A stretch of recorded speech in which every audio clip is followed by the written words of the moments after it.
to talk about fire safety. Because every October, we celebrate Fire Prevention Week, right? Yep. And so this year, the topic is on fire safety in the kitchen. So we're going to talk a little bit about that later on here. But for now, I want to just go over a couple of things with you guys about general fire safety. There's a lot of things that we do in our homes, at places where we work, firefighters do, because every day is fire safety day, right?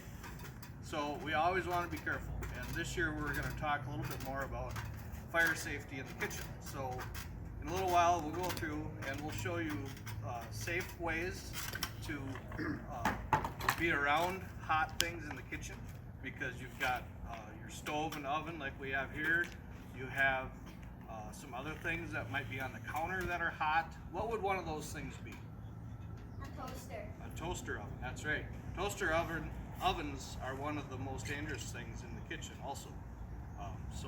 With all appliances, we want them to be unplugged when they're not in use. Okay? So, are there, before we get started here, are there any questions that you guys might have that you've been thinking about? What is the fire triangle? The fire triangle is fuel, heat, and oxygen. Those are three things that it takes to make something burn. So in this instance, if we had something on the stove, whatever was in that kettle would be the fuel, and the heat would come from the cooking element on the stove, and then oxygen is in the air. So it takes all three of those things to make the fire go. So when we put a fire out, you're taking away one or all of those things out of it. Good question. Yes, your question? How many fire trucks? Here at the Clear Lake Fire Department, we have 7 fire trucks. How old is the fire station? Well, the Clear Lake Fire Department was started in 1890. So it's 130 years old this year. That's a long time. What do you do every spring and fall? Every spring and fall, we like to remind everyone to check their smoke alarm batteries, carbon monoxide batteries, and their fire extinguishers. So when you go home tonight, we want everyone to check with their parents and make sure that smoke alarms, carbon monoxide alarms have been checked and their batteries have been changed. And also check your fire extinguishers and make sure that they're ready to go and in their proper location. Are we still doing fire posters this year? Yes, school kids are still doing their fire prevention posters this year. With our theme, that is our theme. It doesn't have to be about the theme, like your teachers talked to you about. They're due later on this month. And the firefighters, as we have in the past few years, several years, we will judge them and send them on to the state competition. So yes, there are fire prevention posters that are being completed this year.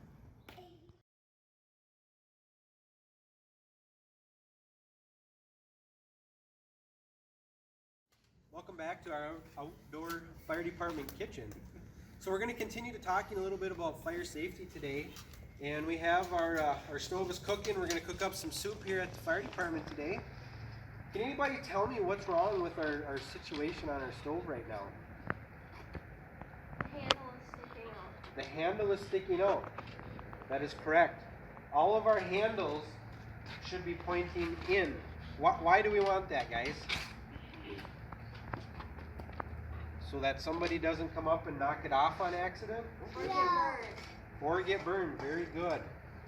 Very good. What if it's near another pan and we can't get near? Well, if it's too hot, then you need to shut your burners off, let it cool down, and then move it. Or use a hot pad. All right. Can anybody tell me what's wrong with this scenario? I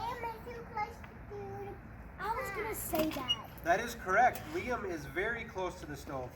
We like to have a 3-foot kid-free zone around our hot cooking surfaces. So if Liam was going to be in the kitchen, Liam should be back that far from our cooking stove so that he doesn't get hurt, burned, or something doesn't happen to him.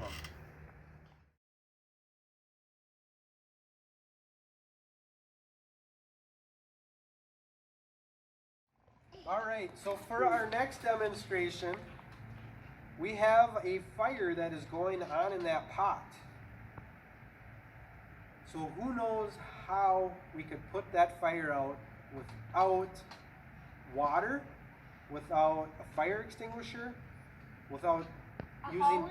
anything other than what's around you? Andy, could you show us what to do?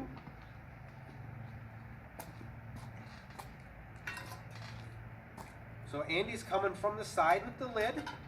He's going to put the lid on it because, as you remember, as TJ talked about the fire triangle, we just removed the oxygen from that fire situation.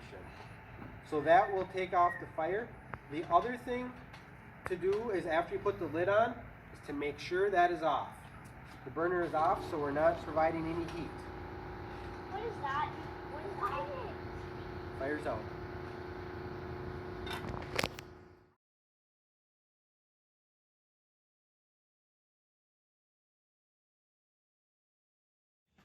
Welcome back. We are now talking about fire extinguisher safety in our kitchen. Each kitchen should have a fire extinguisher in it to prevent any further damage from a fire that may happen on our stove. So we have Andy and Evelyn are going to show us how to run our fire extinguisher. So the fire extinguisher, we run them on a program called PASS. PASS stands for pull the pin. Evelyn already pulled her pin. Then we aim, the A is for aim, so we aim at where our fire is. Then we squeeze the fire extinguisher, and then we sweep at the base of the fire. That's how we put a fire out with our fire extinguisher. Alright, we have a live fire, and Andy's going to help us demonstrate how to use a fire extinguisher to put out the fire in a real situation. He has pulled the pin, he's aiming. He didn't have to sweep very much, he squeezed, and the fire's out. It does not take a lot to put the fire out.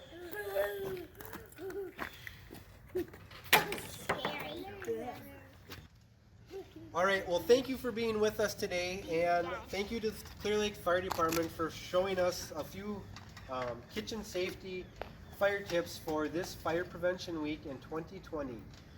Our students here have a few messages for us to take home and remember. Alice, what is your message?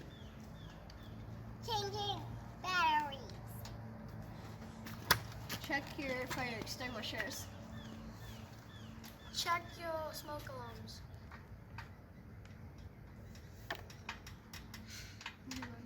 Malfunctions.